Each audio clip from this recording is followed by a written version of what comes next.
मित्रों नमस्कार, मैं हूं प्रभाकर और आप देख रहे हो द फ्रंट पेज। पिछले कुछ दिनों से महाराष्ट्र की राजनीति की गलियारों में से कुछ ताज़ा तरीन बातें उभर कर सामने नहीं आ रही है, मगर यहाँ के कुछ राजनेता किसी न किसी घटनाओं की वजह से चर्चा में। पूना में घटी एक दुर्घटना जिसमें एक विवाहिता वैष्णवी हगवने इसने आत्महत्या की। एनसीपी के नेता अजित दादा पवार और उनका जो गुट है, गुट के कार्यकर्ता रह चुके राजेंद्र हगवने और उनके परिवार को इस आत्महत्या की केस में दोषी पाया गया। हगवने परिवार फिलहाल पुलिस कस्टडी में और इसी कारण से राजनीति भी थोड़ी सी गर्मा गई। एक बार फिर हमें वैष्णवी हगवने आत्महत्या प्रकरण पर बात करनी पड़ रही है और इसका एकमात्र कारण है, इस मामले में राजेंद्र हगवने का जो वकील है एडवोकेट विपुल दुसिंग, बहुत ही कम समय में ये इतना चर्चित हो गया है कि हर घर में उसी की चर्चा हो रही है। लेकिन ये चर्चा सकारात्मक नहीं है। क्या है ना, समाज पर फिल्मों का प्रभाव जो है वो किताबों से ज़्यादा होता है, इसलिए फिल्मों के दृश्य और संवाद, डायलॉग्स लोगों को लंबे समय तक याद रहते हैं। जैसे कि जिनके घर शीशे के होते हैं वो दूसरों के घरों पे पत्थर फेंका नहीं करते, याद रहेगा आपको। ऐसे बहुत सारे डायलॉग हैं। आज भी हमारे सोसाइटी में, समाज में इन चीज़ों को दोहराया जाता है। अभी देखिए, दहेज की जो समस्या थी सालों से चली आ रही है। समाज बदला, हम कह रहे कि हम पुरोगामी हो गए, हम प्रगतिशील हो गए, मगर नहीं, आज भी दहेज के लिए जो हत्याएं होती है, अभी देखिए ना कि ये दहेज के लिए जो हत्याएं की जाती है या विवाहित महिलाओं की आत्महत्याएं होती है दहेज के कारण, और बलात्कार, ऐसे मामलों के मुकदमे अंततः पीड़िता के चरित्र हनन पर आकर रुकते हैं। आपको याद होगा 90 के दशक में एक फिल्म आई थी दामिनी। ऋषि कपूर हीरो थे और मीनाक्षी शेषाद्री हीरोइन। राजकुमार संतोषी की ये फिल्म सुपरहिट साबित हुई थी उस वक्त। खासकर उसमें दो पात्रों के बीच की जो जिरह हुई थी, जिसे हम डिबेट कहते हैं, वो डिबेट के कारण, यानी अभियोजन पक्ष के वकील और बचाव पक्ष के वकील के बीच की बहस, सन्नी देओल और अमरीश पुरी दोनों के दमदार संवादों से जो सजी हुई थी कोर्ट की जो दलील जो होती है, वो बहस आज भी लोगों को याद है। अमरीश पुरी ने चड्डा नाम के एक वकील की भूमिका निभाई थी और ये चड्डा आज भी लोगों को बेहद याद आता है, क्योंकि वो एक चालाक वकील था जो साधारण महिला को, जो बलात्कार पीड़िता के लिए लड़ रही थी, जिसने ये पीड़िता के साथ बलात्कार होते हुए देखा था सिनेमा में, उस महिला को शब्दों से और बेहुदे सवाल पूछकर फिर एक बार बलात्कार का अनुभव करवाता है। आपने अगर वो फिल्म देखी होगी तो आपको पता चलेगा। उसे अच्छी तरह मालूम होता है कि उसका जो मुवक्किल है वो दोषी है, बदचलन है, विलन होता है सिनेमा का, राह चलती महिलाओं को छेड़ता है, उन पर हाथ डालता है, बलात्कारी है। फिर भी न्याय प्रणाली में दोनों पक्षों को अपनी बात रखने का अधिकार होने के कारण ऐसे आरोपी का केस लड़ने वाले वकील को, जैसे नैतिकता, सामाजिक जिम्मेदारी और इंसानियत की कोई परवाह नहीं रह जाती, उसी तरह ये चड्डा था। हत्यारे, चोर, डाकू, लुटेरे, बलात्कारी, ऐसे लोगों को बचाना जैसे इनका कर्तव्य बन जाता है। चड्डा इन सारी प्रवृत्तियों की जीती जागती मिसाल थी, सिनेमा में आपने देखा है। और वैष्णवी हगवने केस में हगवने का वकील, क्या नाम है उसका, विपुल दुसिंग, वो भी ठीक उसी चड्डा का दूसरा रूप लगता है मुझे। कुछ वकील खास तरह के अपराधों में फंसे आरोपियों को छुड़ाने में माहिर होते हैं, आपने देखा होगा। ऐसी ही जानकारी मेरे सामने आई है कि ये जो विपुल दुसिंग नामक वकील है, वो भी बलात्कार, पोक्सो, छेड़छाड़ और महिला अत्याचार के केसों में फंसे आरोपियों का वकील बन जाता है, उनको बरी कराने में माहिर है। अभी फिलहाल दुसिंग कोर्ट में हगवने केस के लिए जमानत की बहस कर रहा है, लेकिन कल कोर्ट में उसने जिस तरह से वैष्णवी हगवने के चरित्र पर सवाल उठाए, उसका कैरेक्टर असैसिनेशन किया, उसे सुनकर वहां मौजूद हर किसी का खून खौल उठा था। अभी कोर्ट रूम में जो हाजिर थे पत्रकार, उन्होंने इस वकील को बाहर आते ही घेर डाला। जिस तरह से उन्होंने सवाल पूछे, तीखे सवाल पूछे ना, वो ऐसा लग रहा था कि ये पत्रकार नहीं पूछ रहा है, ये समाज में एक छुपी दबी आवाज है जो इस विपुल दुशिंग नाम की एक अपप्रवृत्ति को नंगा करना चाहती है। जमकर घेरा पत्रकारों ने उसे। लेकिन फिर ये वकील एक न्यूज चैनल के डिबेट शो में जहाँ धमका था, जहाँ हमारी सुषमा अक्का, सुषमा अंधारे, अंजलि दमानिया और रोहिणी खड़से मौजूद थी, इन तीनों ने वकील दुशिंग को अच्छी तरह फिर से निरमा वॉशिंग पाउडर से धोया। अब ये धुलाई कैसे हुई, पहले आप सुषमा अक्का को सुनिए। मी मघाशीही त्यांच्या संबंधाने बोलताना म्हटलं होतं की घोडा घास से दोस्ती करेगा तो खाएगा क्या. जर सगळ्याच वकिलांनी ठरवलं की फक्त फिर्यादींचीच बाजू ऐकायची तर आरोपींची बाजू कोण ऐकणार. कोर्टामधला युक्तिवाद महत्वाचा असतो, कारण आरोपी गुन्हा सिद्ध होईपर्यंत गुन्हेगार होत नाही. सो आरोपीला आपली बाजू मांडायचा अधिकार आहे आणि तो वकील निवडायचा अधिकार आहे. या न्यायाने जे आता काही आरोपींचे वकील इथं मांडताहेत तो त्यांचा अधिकार आहे, प्रश्नच नाही.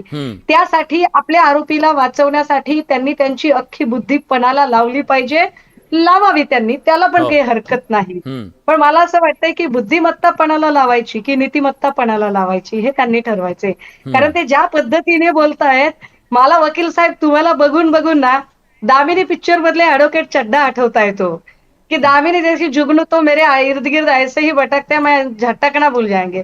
जर शवविच्छेदन अहवालात ते व्रण आलेले आहेत तर ते 8 तासाचे आहेत की 12 तासाचे आहेत की 24 तासाचे आहेत. मुळात मृत्यू होताना तिच्या अंगावर तिच्या मृत्यू उपरांत शवविच्छेदन अहवालात ते व्रण आलेले आहेत, याचा अर्थ तिला मारहाण झालेली आहे हे क्लिअर आहे. आता तिला मारहाण झाली त्यावर तुमचं असं म्हणणं आहे की जुजबी मारहाणीला कुणी काही मारहाण म्हणतंय का? महोदय, एक मिनिटासाठी आपण आपल्या परून घ्यावं बरं. काय तुम्ही तुमच्या पत्नीला अशा पद्धतीने मारहाण करणं तुमच्या पत्नीला आवडेल का हो? तुमची पत्नी काय हसत हसत येईल का? छे छे, काय मला तर माझं तर ऍडव्होकेट विपुलवर माझं इतकं प्रेम आहे की काय हरकत आहे थोडंसं मारलं तर. मला म्हणजे 10-20 ठिकाणी मारलं म्हणून असं काय फरक पडतोय? हे तुम्हाला पटतंय? फर्ज करा तुम्ही वकील नाही आहात, तुम्ही वैष्णवीच्या वडिलांच्या ठिकाणी आहात, तुम्हाला बरं वाटेल? बाप म्हणून आपल्या पोरीचा मृतदेह बघताना आणि त्या पोरीच्या समोरचे एवढे सगळे व्रण बघताना तुम्ही तरीही म्हणाल की नाही नाही याच्यात काय, ही तर कॅज्युअलच गोष्ट आहे. बोलती बंद हो गई। जिस वकील ने कोर्ट में यह दलील दी थी कि शरीर पर लगी चोटें कितनी पुरानी है कोई कह नहीं सकता, ठोस सबूत नहीं है, वही वकील यह जवाब नहीं दे पाया। इस तरह से सुषमा अक्का ने उसे धोया था। अंजलि दमानिया ने तो इस वकील का इतिहास, फिर इसकी ज्योग्राफी, इसका पूरा फर्मा ही निकाल दिया, सब खोलकर, इसका पोल खोलकर रख दिया। त्यांनी असं म्हटलंय की प्लास्टिकच्या छडीने मारहाण केली, याला हत्यारं म्हणायची का या प्लास्टिकच्या छडीला? तर विपुल दुशिंग साहेब याला काय म्हणायचं? त्याला दुसरं काय नाव आहे? हे हत्यार नाही का? कारण त्यांनी जर कोणाची हत्या होत असेल तर त्याला हत्यारच म्हटलं जातं. दुसरं म्हणाले की नवऱ्याने बायकोच्या कानाखाली मारणं म्हणजे छळ आहे का? विपुल दुशिंग साहेब, you are an officer of the court. तुम्ही असं असताना वाटेल ते जे बोललात, तुम्ही डोमेस्टिक व्हायलन्सचं समर्थन करताय का? डोमेस्टिक व्हायलन्सच्या विरुद्ध जे कायदे आलेत त्याची काही कारणं आहेत. शाब्दिक सुद्धा जर असं कोणी म्हणालं तर त्याला सुद्धा डोमेस्टिक व्हायलन्स म्हटलं जातं. आणि कानाखाली मारणं म्हणजे नवऱ्याने जर कानाखाली मारलं तर त्याला छळ म्हणायचा का? हे तुमचं आर्ग्युमेंट, कोर्टातलं आर्ग्युमेंट. आता म्हणून मी हे कोण वकील आहेत, काय काय केलंय, या सगळ्या गोष्टीचा आता खुलासा करणार आहे. त्यांच्या स्वतःबद्दल बोलूया. 3 वकील आहेत, त्या तिन्ही वकिलांवर प्राणघातक हल्ला केल्याची एक केस होती आणि त्याच्यावर त्यांना बेल मिळाली होती. तर हा त्यांच्यावरचा पहिला गुन्हा. आता ते कोणाकोणाच्या केसेस लढतात त्याच्याकडे बघू, कारण मी माझं जे डोकं फिरलं होतं काल त्यांचं सगळं ते वक्तव्य ऐकून मी म्हटलं आता लोकांपुढे जाऊ दे की हा विपुल दुशिंग कोण आहे. त्यांनी 39 मुलींच्या मॉलेस्टेशनची केस होती. 39 मुलींच्या मॉलेस्टेशनची केस एका झेडपीच्या शाळेतली होती, जी प्रिन्सिपलनी एका शिक्षकावर केली होती. त्याच्यासाठी लढणारे आणि त्याला पॉक्सोतून सोडवणारे हे महादिग्गज विपुल दुशिंग. आता यांनी काय केलं होतं की त्या टीचरच्या विरुद्ध फक्त आधी एक्सप्लेनेशन दिलं नाही अरेस्टचं, म्हणून त्यांना सोडवण्यात आलं. हे इतके विद्वान आपले विपुल दुशिंग. दुसरी केस, तुम्हाला राहुल शेट्टीचं ते गाजलेलं प्रकरण कदाचित आठवत असेल लोणावळ्यातलं. त्याच्यातले जे 9च्या 9 अक्युज्ड सोडवले गेले होते त्यांना सोडवणारे विपुल दुशिंग. तिसरं, पोर्शेची आत्ताची मागच्या वर्षीची घटना ज्याच्यात ब्लड सॅम्पल बदलली गेली, त्याच्यातले जे एक डॉक्टर होते त्यांच्यासाठी लढणारे विपुल दुशिंग. चौथी केस, गँगस्टर गजानन मारणे, आपल्याला आठवत असेल की ज्यांनी वरात काढली होती जेलच्या बाहेर आल्यानंतर, जसं काही लढाईत जिंकून आले होते ते, त्या गजानन मारणेची केस लढणारे विपुल दुशिंग. आणि या गजानन मारणेवर 6 FIR होत्या, त्यांच्यासाठी लढणारे विपुल दुशिंग. पाचवा, गँगस्टर संतोष शिंदे आणि प्रवीण कुंजीर, ही जी अप्पा लोंढे मर्डर केस होती त्या गँगस्टरसाठी लढणारे विपुल दुशिंग.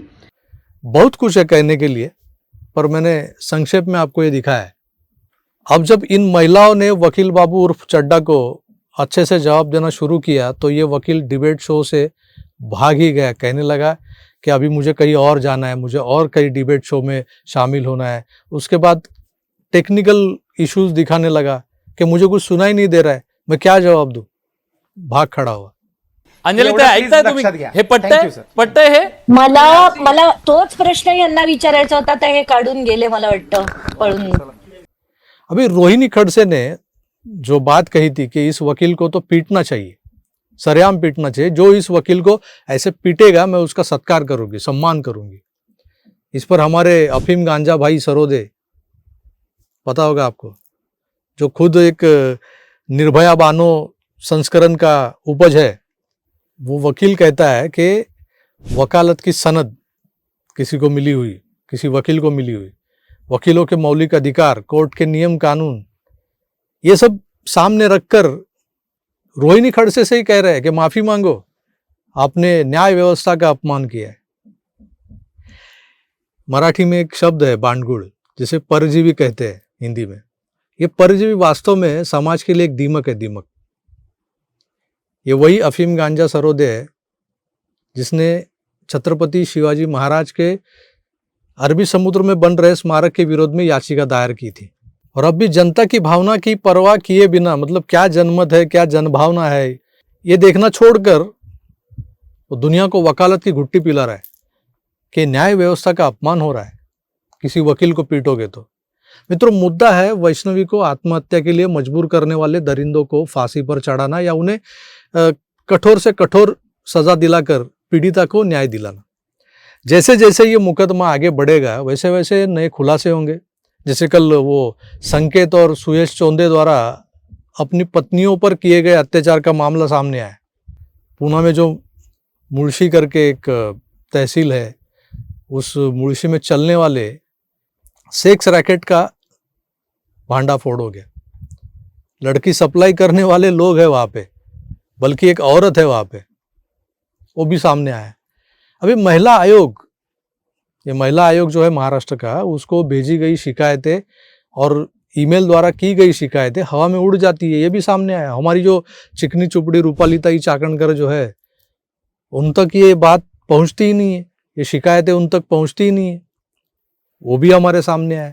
तो ये महिला आयोग का प्रयोजन क्या है महाराष्ट्र में, ये सवाल खड़ा होता है वापस. लेकिन इस सुस्त और पस्त पड़ी बेशर्म व्यवस्था को झंझोड़ कर जगाने का यही सही समय है दोस्तों. इसलिए हमें राजनीति के झगड़े, आपस के जो मनमुटाव है, पक्षपात है, राजनीतिक भूमिकाएं अपनी अपनी अलग हो सकती है, सबको भूल कर अपने जो राजनीतिक जूते हैं, हम जो चश्मा लगाते हैं किसी एक पार्टी का, एक रंग का, जैसे कि मैंने कहा कि राजनीतिक जूते दरवाजे पर उतार कर अंदर आना चाहिए, वैसे ही ये जो चश्मा है, वो जिस चश्मे से हमको एक ही कलर का सब कुछ दिखता है, वो निकाल कर एक साथ मिलकर ये हगौने हैं, नीलेश चौहान है, संकेत चौंधे जैसी जो प्रवृत्तियां है, उनको कुचलने का बीड़ा उठाना चाहिए। अभी ये सब जो मैंने कहा, ये मेरा मत था। आपको क्या लगता है? लॉयर है, वकील है, अपना व्यवसाय कर रहा है, कहने जाए तो धंधा कर रहा है। घोड़ा घास से दोस्ती करेगा तो खाएगा क्या, सुषमा अक्का ने कहा था। लेकिन खाने को अभी बहुत कुछ मिलेगा दोस्त। एक बदनसीब बाप की बेटी बेवजह मारी जाती है, मारी गई है, उसके दोषियों को सजा दिलाने से ज्यादा जरूरी क्या सिर्फ अपना पेट भरना है, पेट पालना है? अगर बुरा लगे तो मैं कहूं कि पेट पालने के लिए लोग कहाँ खड़े हो जाते हैं, जिसे कोठा कहते हैं। ऐसे ये भीख मंगे वकीलों का क्या किया जाए दोस्तों?